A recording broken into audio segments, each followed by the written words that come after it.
이은자 권사님 기도하시겠습니다.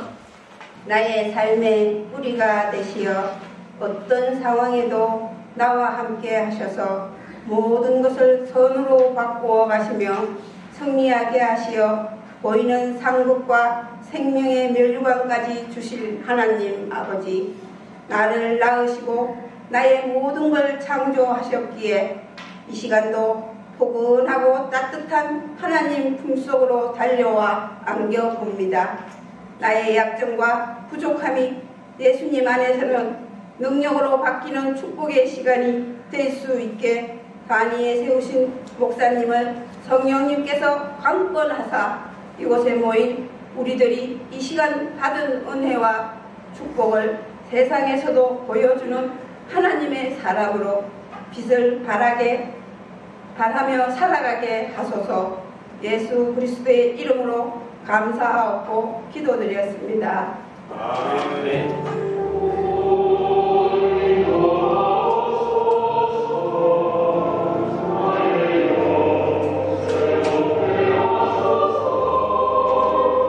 봉헌 찬송 348장입니다.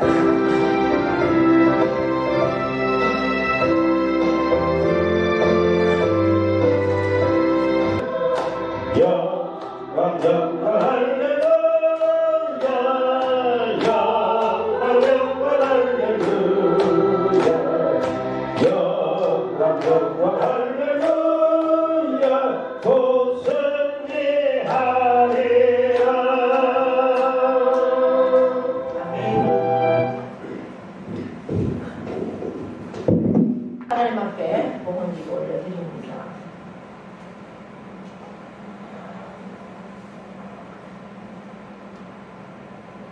나의 죄를 대신 지시기 위해서 이 땅에 오시고 십자가에 피 흘려 죽으셔서 우리를 구원하시고 또한 부활하시고 승천하셔서 지금은 하나님 보좌 우편에서 우리를 위해서 중보하시다가 세상의 심판의 주님으로 이 땅에 오실 그 주님이 나의 주인 되시기에 우리는 하나님을 아빠, 아버지라고 부를 수 있는 이런 특권으로 이 땅에 속하였지만 하늘을 사는 천국 백성으로 인도하심을 감사합니다.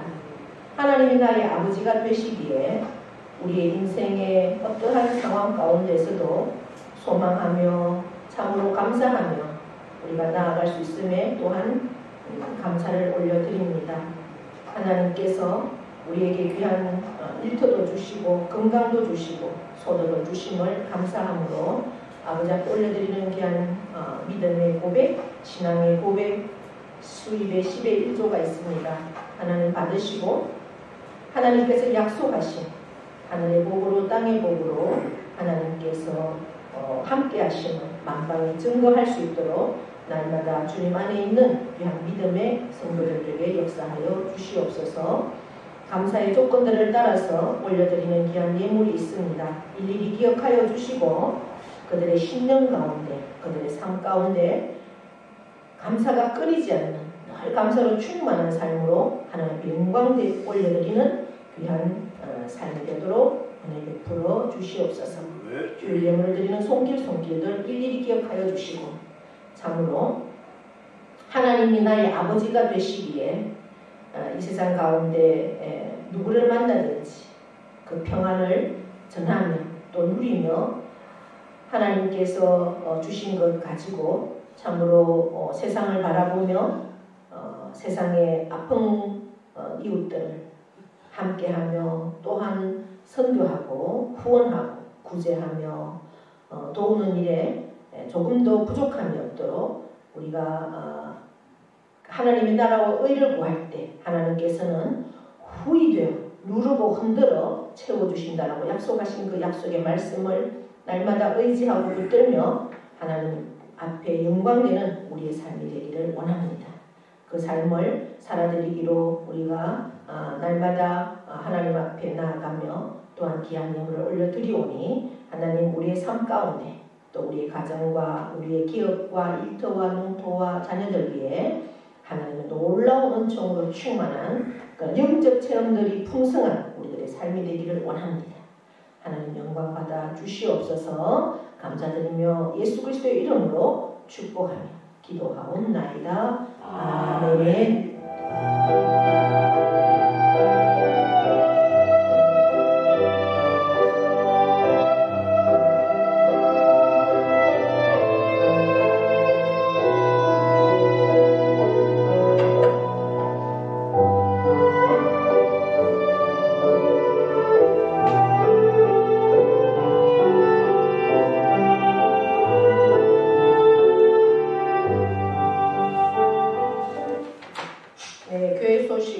주보를 참고해 주시고요.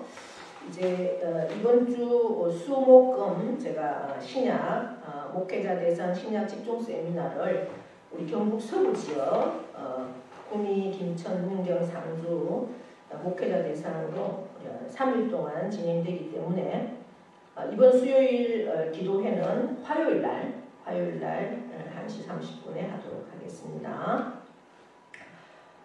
연합 예배가 19일 다음 주일 오후 예배에 오강교회와 함께 오강교회 성도님들이 우리 교회에 와서 함께 연합 예배를 드립니다. 여러분 위해서 기도해 주시고 함께 협력해 주시면 고맙겠습니다. 다음 주일은 추수감사주일로 하나님 드립니다. 여러분들 한 해 동안 함께 하신 하나님의 그 놀라운 은총을 기억하시면서 감사로 정성껏 하나님 앞에 올려드리는 귀한 시간 되기를 바랍니다. 그리고 22일 날입니다. 다음 주 22일 날 수요일은 우리가 새생명 축제로 해서 앞으로 우리가 전도 대상자들을 초청해서 이제 서울에 함께 가서 여러 가지 이제 하루 동안 서울 나들이도 하는 그런 한 시간입니다. 내가 전도할 대상자를 품고 있는 분들 함께 해서 나오실 수 있도록 저희가 이제 상주에서 관광차가 준비돼서 그렇게 출발을 합니다. 서울에 9시 반에서 10시까지 도착을 하니까 아마 7시 전에 출발을 할 것 같습니다. 그래서 가실 수 있는 분들은 우리 교회 식구들은 제가 거의 다 등록을 해놨으니까 많이 나오셔서 함께 가시면 좋겠습니다. 이왕이면 한 번도 빠짐없이 다 가시면 좋겠는데 이제 부득이 건강이 허락하지 않는 분들은 그러시더라도 걸으실 수 있는 분들은 다 가시면 좋겠어요. 크게 뭐 많이 들고 그러지 않으니까 그것도 기억하시고 함께 협력해 주시면 고맙겠습니다. 성경 말씀 보겠습니다. 로마서 8장 18절부터 30절까지.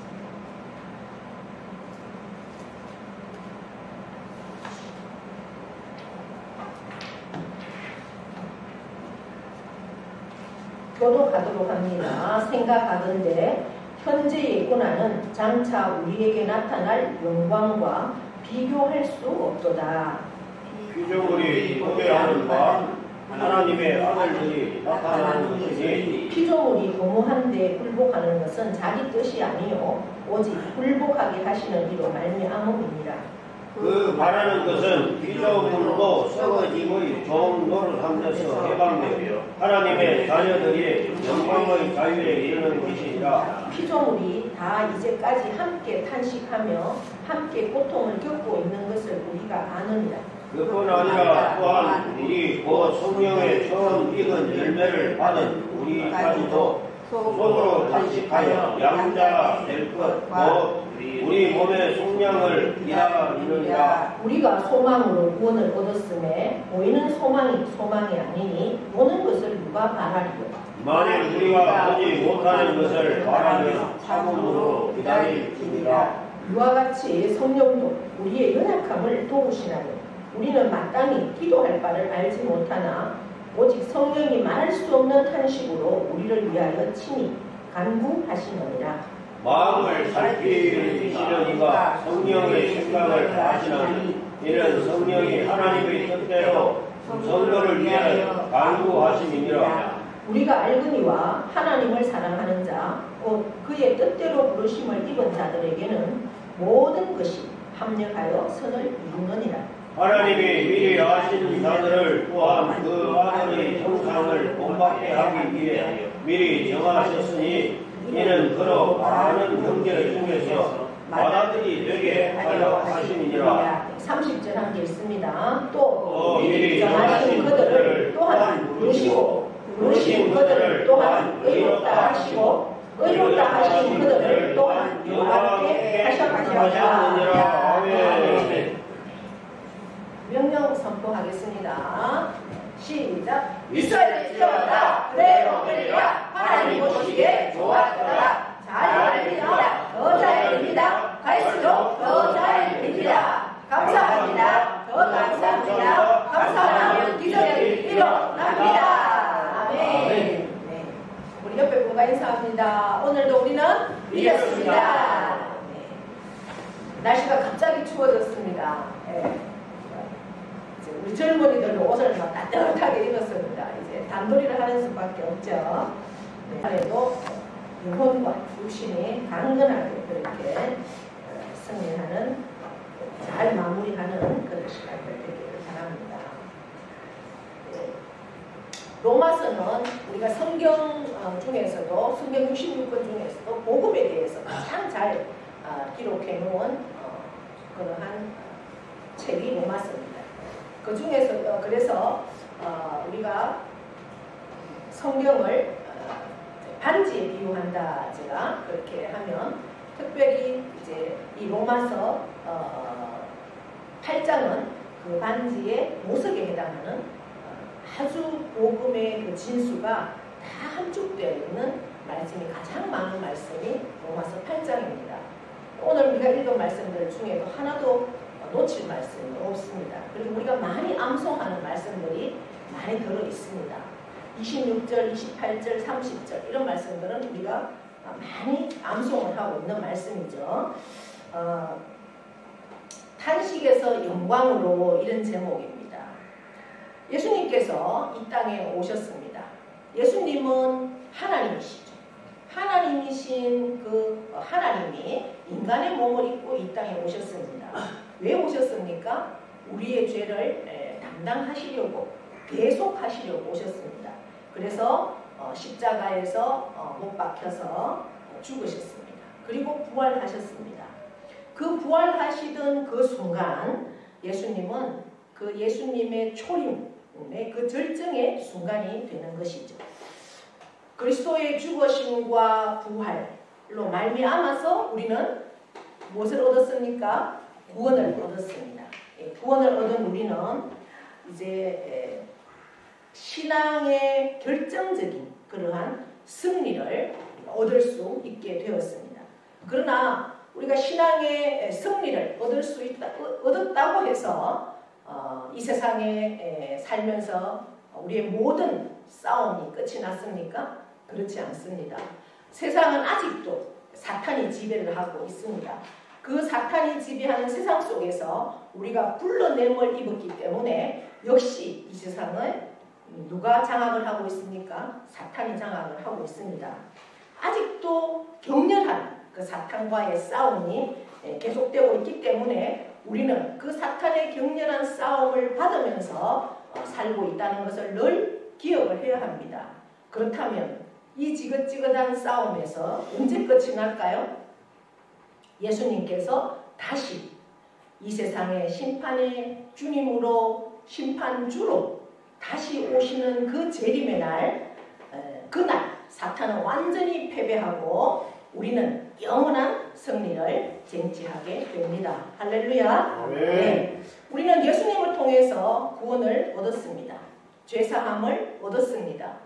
기쁨을 경험합니다. 평화를 누립니다. 하나님의 놀라운 은혜 속에 우리가 살고 있습니다. 그럼에도 불구하고 우리는 계속되는 영적 전쟁에서 자유로울 수가 없다는 것이죠.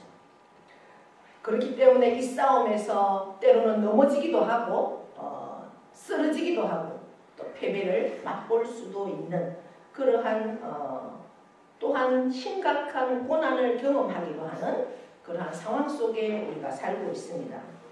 그러면 우리에게 계속되어지는 이러한 싸움, 고난은 우리로 하여금 말할 수 없는 우리의 그 외적인 것만 아니라 내부에서도 깊은 신음과 탄식을 늘 가지고 있다라는 겁니다. 오늘 본문을 보시면 우리를 둘러싸고 있는, 우리는 하나님을 아빠 아버지라고 부를 수 있는 그러한 특권도 얻었고 예수 그리스도가 나의 주인입니다라고 고백하는 그러한 승리의 삶 속에서 우리가 살고 있지만, 그럼에도 우리를 둘러싸고 있는 그러한 중요한 탄식이 있다. 오늘 본문이 말씀하고 있습니다. 그러면서 동시에 이 탄식이 변하여서 영광으로 변한다라고 그렇게 우리에게 증언해 주고 있습니다. 오늘 본문이 시작하는 18절을 보시면 뭐라고 기록을 하고 있습니까? 현재의 고난은 장차 우리에게 나타날 영광과 어떻게 한다고요? 비교할 수 없도다, 이렇게 합니다. 18절에서 나타나는 두 개의 단어, 고난과 영광입니다. 그 다음 절 19절을 보시면 이 고난이라는 단어 대신에 우리의 삶 속에서 구체적으로 낳는 탄식을 계속해서 말씀을 하고 있습니다. 첫 번째 탄식은 성경은 피조물의 탄식이다. 19절부터 기록을 하죠. 피조물, 바로 자연의 탄식이다. 22절을 보시면은 계속 피조물에 대해서 얘기하면서 피조물이 다 이제까지 함께 탄식하며 함께 고통을 겪고 있는 것을 우리가 안다, 이렇게 기록을 했습니다.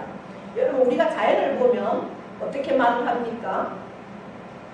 자연이 탄식한다, 고통당한다, 이렇게 얘기합니까? 우리는 뭐라고 말하죠? 아름답다, 이렇게 합니다. 자연을 보면. 그런데 그렇게 말하는, 아름답다고 말하는 것은 그냥 피상적으로 우리가 겉으로 나타나는, 눈으로 보이는 것만을 볼 때 그렇게 말할 수 있다는 거죠. 그 내면을 들여다보면 뭐 식물의 세계, 동물의 세계, 저 물속에 있는 그 어류들의 세계도 얼마나 그들은 고통과 신음 속에서 먹히고 그렇게 먹이 새사슬 속에서 살고 있는지 알 수가 없다라는 겁니다.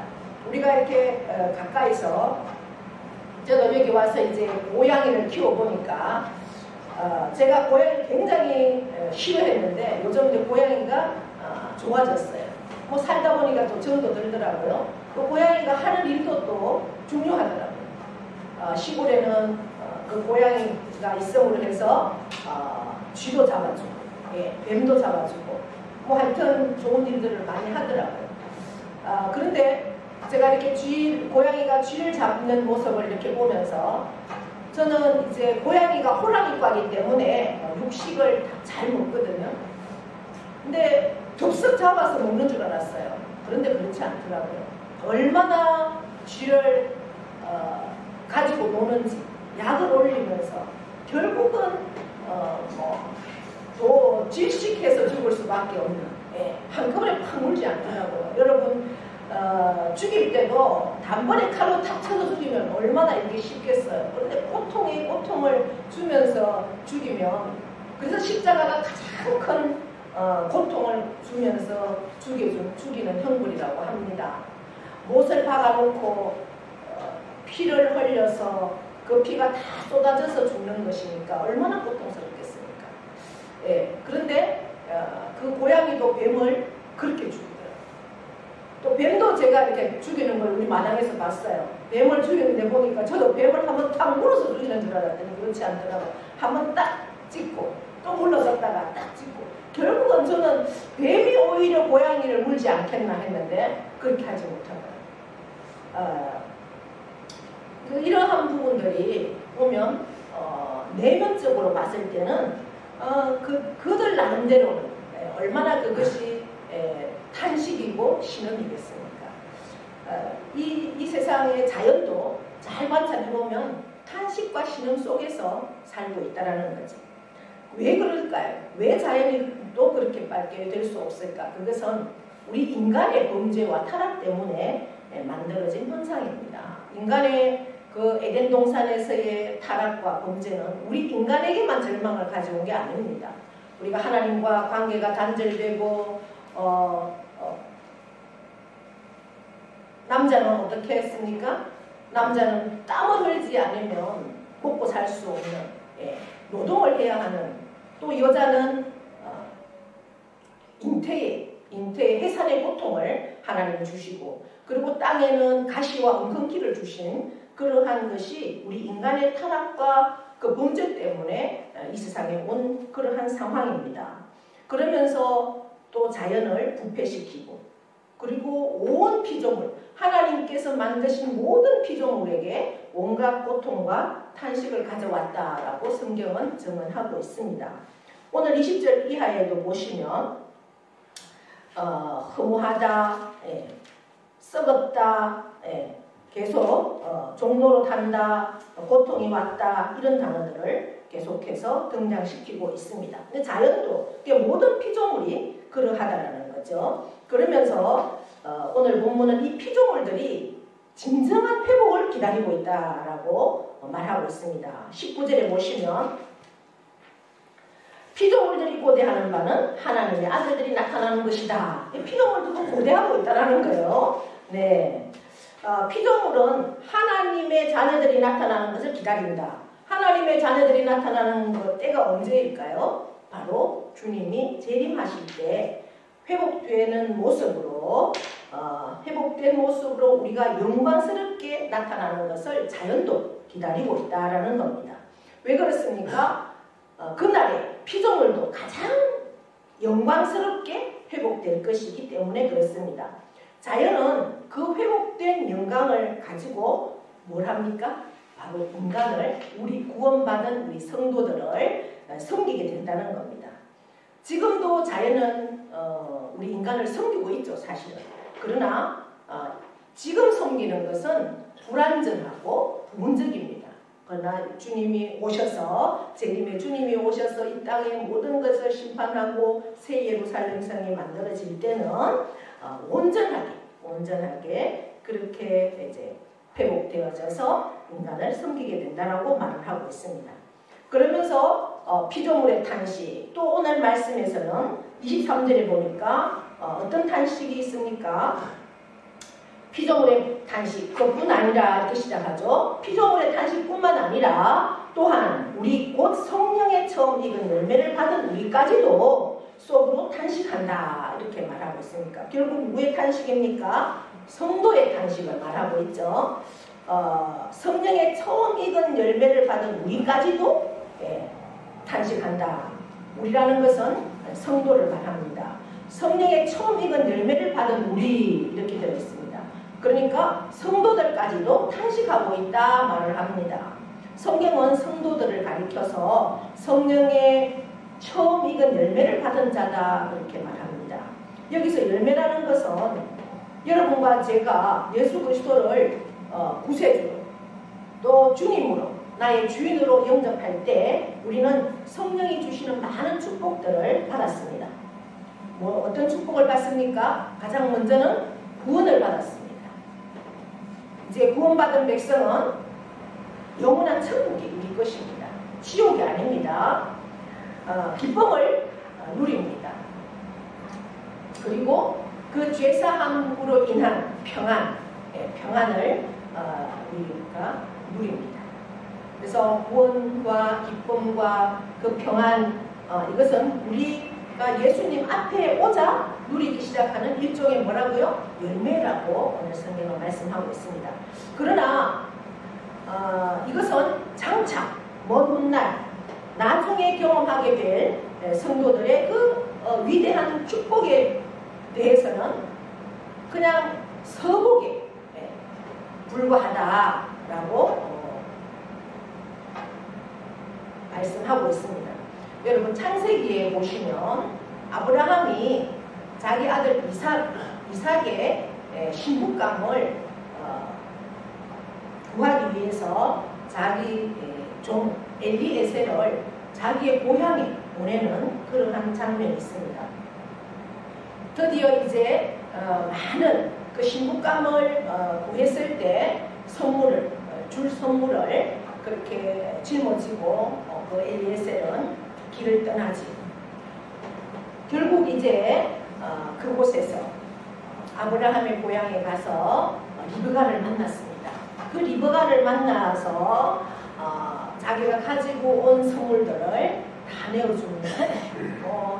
금반지도 줄 것이고 손목걸이, 귀걸이, 팔걸이, 그러한 선물들을 줍니다. 그러면서 자기 주인이 얼마나 위대한 분인지, 좋은 분인지, 그리고 당신과 함께 살 신랑이 얼마나 멋있는 사람인지 계속해서 설명을 합니다.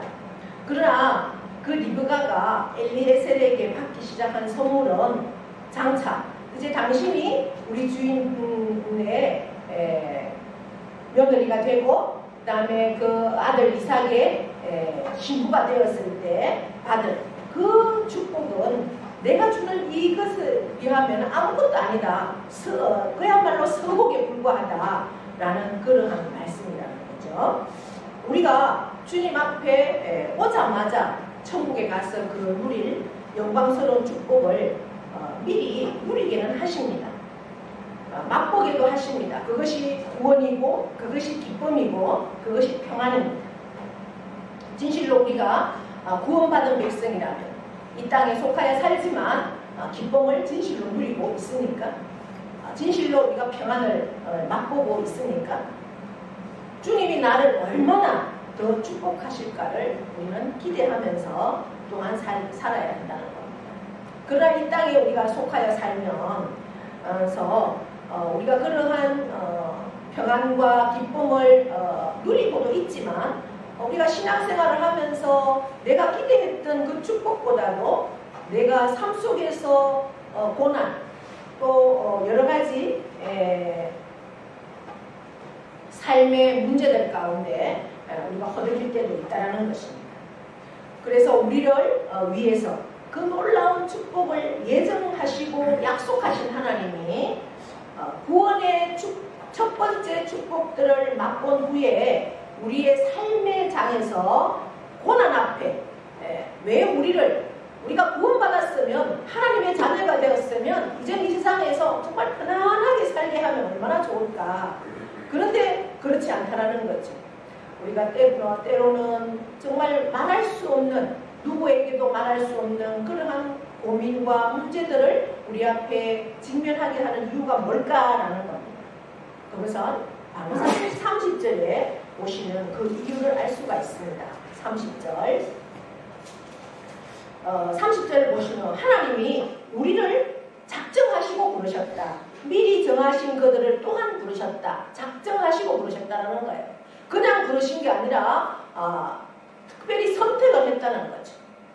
그리고 우리를 주님의 자녀되게 하셨습니다.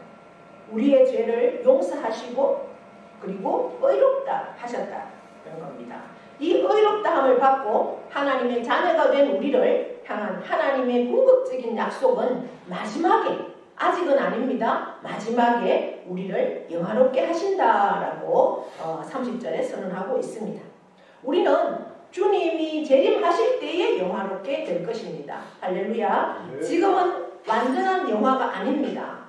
완전한 영화는, 완성될 영화는 바로 예수님이 재림 때에 완성된다라는 거죠. 지금은 우리가 진행형입니다.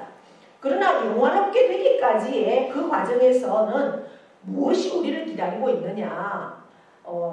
29절에 뭐라고 말씀을 하고 있습니까?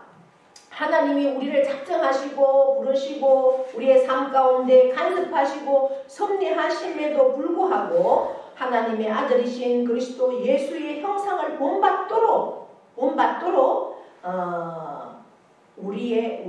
우리들을 예수님의 그 인격적으로 닮아가게 하기 위한, 성숙하게 하기 위한, 그래서 우리의 삶을 거룩하게 하기 위해서 우리의 삶 속에서 뭐도 허용하신다고요?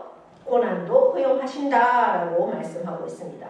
이것이 성도들이 영화로움을, 결국은 영화로워질 텐데 그 작정을 받고도 이 땅에서 피할 수 없는, 그래서 고난과 더불어 살아야 하는 이유라는 것입니다. 또 한 가지 우리 성도들의 그 삶 속에서 피할 수 없는 고난의 이유는 우리의 영혼은 구속을 받았습니다. 영혼은. 그럼에도 우리의 몸은 아직도 완전한 구속이 성취되지 않았기 때문에 그렇게 우리는 세상 속에서 문제들 속에서 살아갈 수밖에 없다라는 겁니다. 그래서 23절에도 보시면 구원받은 우리의 영혼에도 불구하고 우리의 몸은 아직도 시공간의 제한을 받는다라고 말씀합니다. 그래서 양자될 것, 곧 우리의 몸의 성량을 기다린다라고 말씀을 하고 있습니다. 그래서 본능적인 그 욕망의 제한을 받아서 우리는 굶주려 하고 있다는 거죠. 그래서 우리는 계속 신음하고 탄식한다라고 말합니다. 그래서 때때로는 그 고난 속에서 이 고난의 터널이 언제 끝이 날까? 네. 긴 고난의 터널 속에서 그 밤중 속에서 계속될 때 그 고난의 건너편에 있는 우리가 터널은 반드시 지나가고 터널의 끝이 있음에도 그 고난의 건너편에 있는 그 영광을 바라보지 못한 채 하나님 앞에 우리가 포기하기도 하고 또한 계속되는 그 질문을 우리가 한다는 거죠. 하나님 아버지, 내가 이 고통 가운데 있는데 이 고난을 받고 있는데 도대체 주님은 어디 계십니까?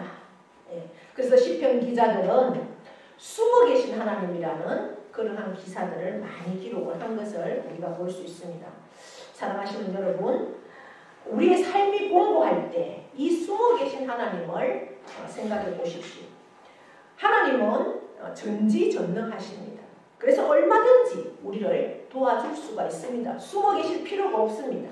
그럼에도 때때로 하나님은 우리를 성숙하게 하기 위해서 주님의 장성한 분량까지 우리를 만들기 위해서 우리 곁에서 숨어 계신 모습으로, 결코 숨어 계시지 않지만 그러한 숨어 계신 모습으로 우리를 바라보십니다. 그럼에도 불구하고 우리를 바라보시면서 즐겁게 바라보실까요? 박수치면서 바라보실까요? 그렇지 않습니다. 주님도 우리를 바라보시면서 안타까운 마음으로 탄식하면서 그렇게 바라보신다는 거죠. 우리가 피할 수 없이 우리의 성숙을 위해서 또 우리가 경험하는 그 신음과 고통 속에서 우리는 뭘 합니까? 주님 앞에 기도할 수밖에 없다는 거죠. 그래서 성도의 탄식이 있는 겁니다. 결국은 뭐예요? 그 탄식을 통해서, 그 문제를 통해서 우리는 더 해결자이신 하나님 앞에 가까이 오기를 원하시는 아버지의 마음이 있다는 겁니다. 그러면서 오늘 세 번째로 성경은 성령의 탄식도 증언하고 있습니다. 26절 보시면 이와 같이 성령도 이렇게 시작을 합니다. 성령님께서 왜 탄식하실까요? 성령님은 성령님 자신의 문제로 탄식하는 것은 결코 아닙니다. 누구를 위해서, 무엇을 위해서 탄식하실까요? 피조물들을 바라보면서 탄식한다는 겁니다. 성령님은 삼위 하나님이십니다. 모든 창조를 할 때 성령님도 함께 하신 분이십니다. 그 피조물들, 당신이 창조한 그 모든 피조물들을 바라보면서 그 피조물들의 고통받고 신음하는 그 상황을 다 아시기에 성령님도 탄식한다는 거죠. 하나님의 영광을 위해서 창조된 피조물들이 오히려 그 영광을 잃어버리고 고통과 싸움 그리고 살육의 경쟁 속에서 빠져있는 이 슬프고 괴로운 피조물들을 바라보시면서 성령님은 탄식하고 계십니다. 이 피조물 가운데 가장 영광스러운 피조물이 뭘까요? 하나님의 형상을 따라 지음받은 바로 우리 인간이죠. 그런데 우리 인간이 하나님의 뜻을 따라서 살지 못하고 있습니다. 오히려 고통 속에서 신음하고 탄식하는 모습을 보시면서 성령님은 말할 수 없는 탄식을 하고 계신다라고 오늘 26절에서 말씀하고 있습니다. 그리스도의 그 피, 보혈로 말미암아서 우리는 죄사함을 얻고 구원을 받았습니다. 하나님의 장애가 되었습니다. 그럼에도 죄 속에 빠져서 비틀거리고 방황하고 절망하고 탄식하고 있는 모습을 바라보면서 성령님이 우리와 함께 탄식하고 있는 것입니다. 그러나 성령님의 탄식은 절망적인 비탄만은 아닙니다. 성령은 이 탄식을 통해서 우리를 어떻게 하실까요? 돕고자 하신다라고 오늘 26절에 말씀합니다. 우리의 연약함을 도우신다. 성령님이 우리를 어떻게 도우십니까? 오늘 26절에 보시면 기도하신다고 말씀합니다. 간구하신다. 우리를 위하여 친히 간구하신다. 성령님께서 우리를 기도하시면서, 간구라는 것은 간절히, 간이 저릴 정도로 기도하는 모습을 간구라고 하죠. 그렇게 기도하신다는 겁니다. 우리가 문제 앞에서, 어떠한 상황 속에서, 고난의 한밤중에 내 삶이 흔들리고 있는 그러한 상황 속에서 기도하려고 할 때 정말 무엇을 어떻게 기도해야 할지 그것조차도 몰라서 방황하는 그러한 경험을 하신 적은 없습니까? 무엇을 빌어야 할지, 어떻게 기도해야 할지 알지 못하는 그러한 방향이 우리 성도들 삶 속에서도 있을 수 있다는 겁니다. 그러할 때 성령님은 내가 나를 아는 것 이상으로 나를 아시는 하나님이십니다. 나의 과거를 아시고 나의 현재를 아시고 내 미래를 아실 뿐만 아니라 무엇이 내게 가장 최선인가를 아시는 그 성령 하나님께서 나의 진정한 필요를 위해서 하나님 앞에 뭘 하신다고요? 하나님 앞에 뭘 하신다고요? 하나님 앞에 뭘 하신다고요? 뭘 하신다고요? 간구하신다라고요. 간구하신다. 오늘 26절에 우리를 위하여 말할 수 없는 탄식으로 너무 마음 아파하시면서 우리를 위해서 친히 간구하신다라고. 할렐루야. 여러분 힘이 안 나십니까? 이 말씀 앞에 내가 나의 문제를 아무리 끌어안고 해결하려고 하지만 할 수 없는 그 상황 가운데 내가 그 해결자를 찾을 수 있는 방법은 하나님 아버지밖에 없다라는 거예요. 하나님 아버지는 우리를 홀로 두지 않으신다라는 겁니다. 바로 성령님도 예수님도 우리를 위해서 말할 수 없는 탄식으로 나보다 더 잘 아시는 그 하나님께서 간구하신다라고 성령님이 말씀하십니다. 여러분 힘이 나지 않습니까? 그런데 이 성령님은 우리가 아무것도 하지 않을 때도 이렇게 하실까요? 그렇지 않습니다. 내가 발버둥 치면서 하나님 앞에 이 문제를 들고 나올 때 그럼에도 그런 문제 속에서 문제 앞에서 내가 어떻게 기도해야 할지도 알지 못하는 너무나 답답한 현실 속에서 몸부림칠 때 성령님은 우리를 위해서 친히 간구해 주신다는 겁니다. 할렐루야. 네. 그렇다면 우리는 뭘 해야 되겠습니까? 어떠한 문제 앞에서도 하나님 앞에 담대히 나올 수 있는 그 믿음이 중요하다라고 오늘 우리에게 말씀하고 있습니다.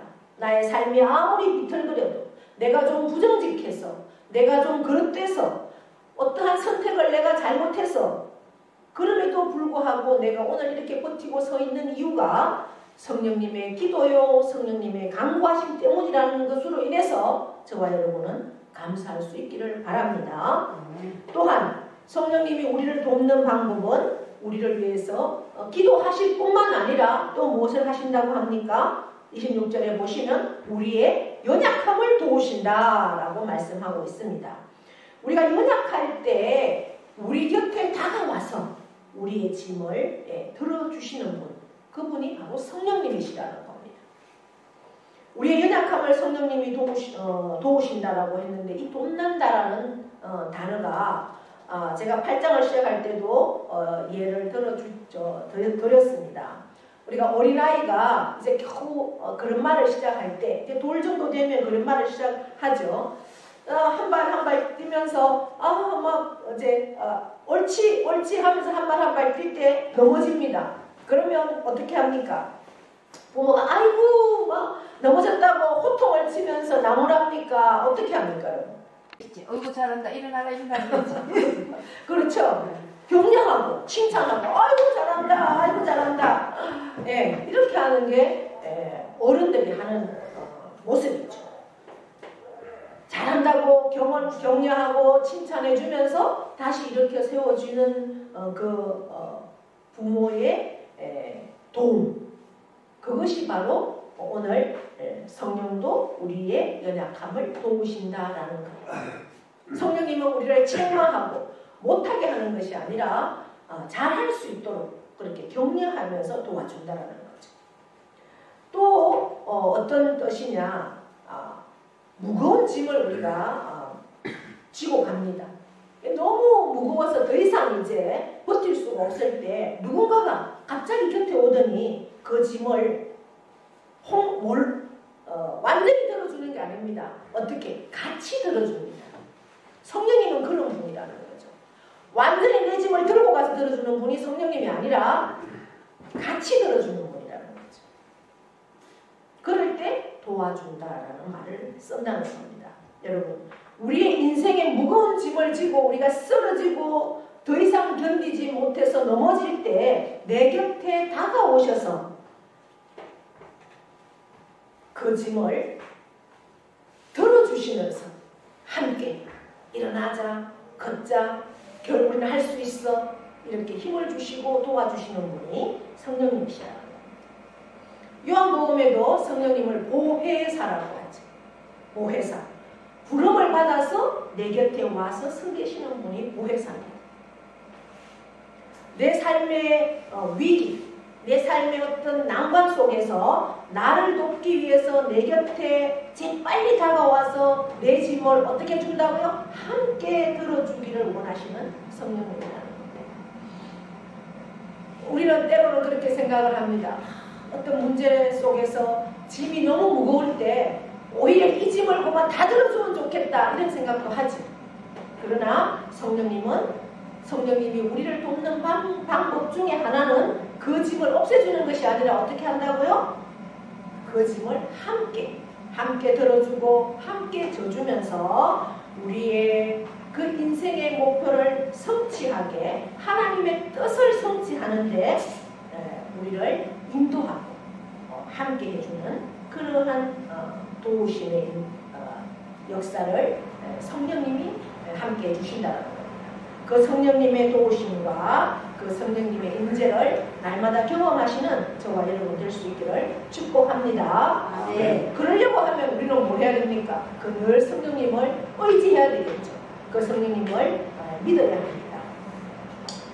우리의 삶의 여정에서 말할 수 없는 고난과 역경 속에서 우리가 탄식할 때 이 탄식에도 불구하고 오늘의 탄식이 내일의 영광을 가져오게 한다라고 제가 서두에 말씀을 드렸는데, 그렇게 되려면 우리가 해야 할 일이 있다. 뭐냐? 바로 소망. 그 영광을 소망해야 된다는 거죠. 우리가 소망해야 된다. 24절에 보시면 우리가 소망으로 구원을 얻었음에 보이는 소망이 소망이 아니다. 보는 것을 누가 바라리요? 그렇게 말씀합니다. 하나님이 저와 여러분을 위해서 예비하신 그분의 영광을 바라보는 것이 24절의 말씀입니다. 성경은 계속 소망을 강조하죠. 보이지 않는 영광. 그러나 오늘의 고난과 비교될 수 없이 주님이 준비하신 그 놀라운 영광을 바라보라 이렇게 말씀합니다. 18절에도 시작할 때 생각하건대 현재의 고난은 이렇게 씁니다. 생각하건대이라는 단어는 어떤 단어냐? 원래는 계산해보라 이런 단어입니다. 계산해봐라. 현재 고난이 장차 우리에게 나타날 영광과 비교할 수 없다. 계산해봐라. 너들 계산 잘하잖아. 네, 그 말입니다. 우리의 삶의 장에서 우리가 겪고 있는 현재의 고난이 아무리 심각하다 할지라도 거기서 장차 주님께서 저와 여러분을 위해서 예비하신 그 영광과 비교할 수 없다. 비교할 것조차도 못 된다라는 겁니다.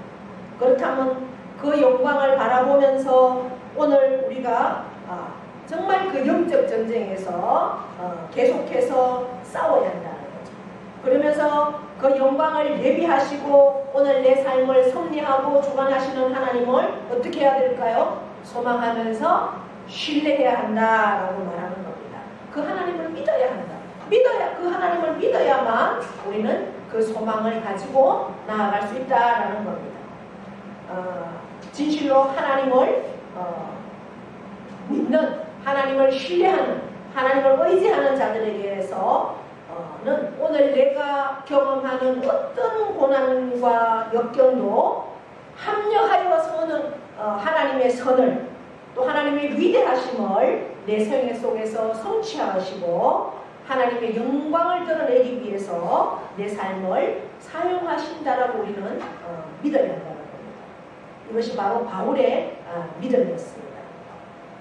우리가 너무나 잘 아시는 28절 함께 읽어보겠습니다. 시작. 우리가 알거니와 하나님을 사랑하는 자 곧 그 뜻대로 부르심을 입은 자들에게는 모든 것이 합력하여 선을 이루느니라. 아멘.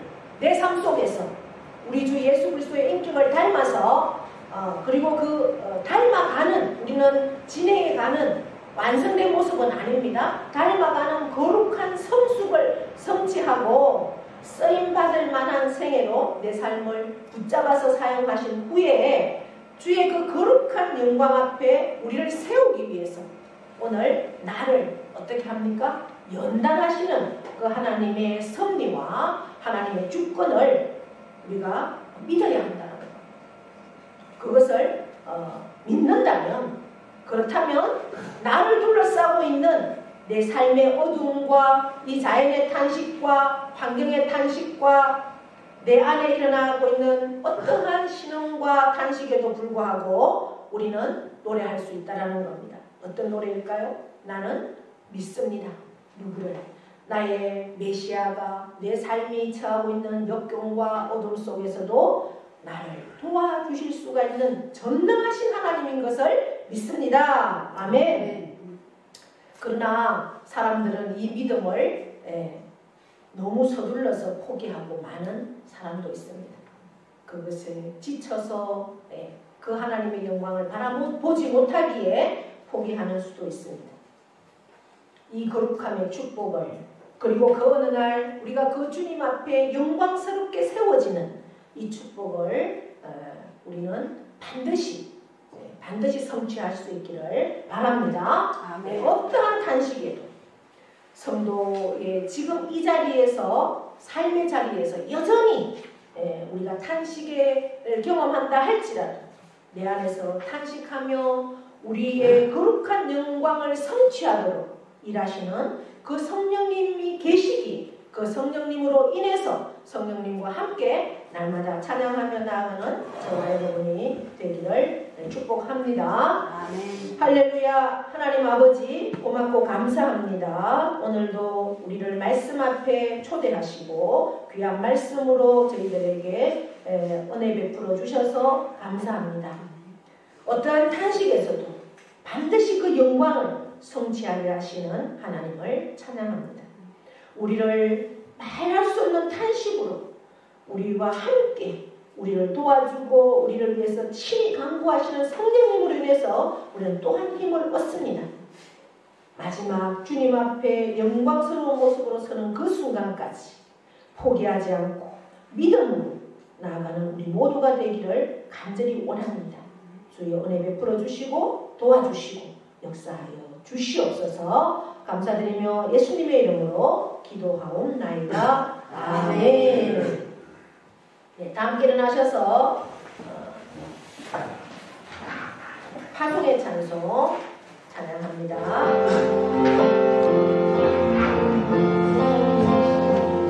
세상의 유혹 시험이 내게 몰려올 때에 나의 힘으로 그것들 모두 이길 수 없네. 거대한 폭풍 가운데 위축된 나의 영혼 어찌할 바를 몰라 헤매이고 있을 때 그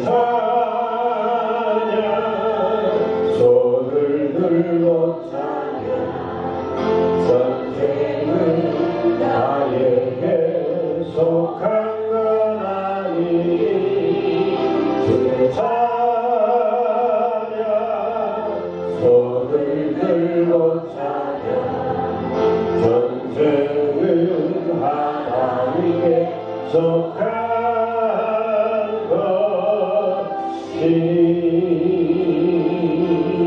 아멘. 이제는 우리 주 예수 그리스도의 은혜와 하나님 아버지의 크고도 영원하신 사랑하심과 성령님의 교통 위로하심의 역사가 예수 그리스도로 인하여서 우리는 구원을 얻었고 또한 기쁨을 누리며 또한 우리의 평안으로 인도하시는 그 주님 안에서 살아가지만 때로는 우리에게 고난과 탄식과 역경 가운데로 인도하시는 그 하나님의 뜻도 있습니다. 그 뜻 안에서도 우리를 인격적으로 성숙하게 하시고 참으로 온전한 하나님의 영광을 선포하기 위해서 우리에게 주시는 그러한 시간인 것을 알게 하시고 그때 우리를 홀로 보내두시는 것이 아니라 우리를 위해서 말 못할 탄식으로 함께 우리를 도와주시고 기도하시는 성령님이 계신다는 것을 다시 한번 기억하며 우리의 삶에 전능하신 하나님이 나의 아버지라는 것을 날마다 믿음으로 고백하는 우리가 되기를 원합니다. 그래서 결국은 탄식이 변하여 그 영광을 선포할 수 있는 영광을 누리는 자리에 우리 모두가 한 사람도 빠짐없이 그곳에 서기를 원합니다. 그 삶을 누리며 그곳을 바라보며 거기에 반드시 우리가 함께 길을 결단하며 나아가는 사랑하는 모든 심령들 위에와 그 가정과 자녀와 일터와 기업 위에 영원토록 함께 하시기를 축원하옵나이다. 아멘.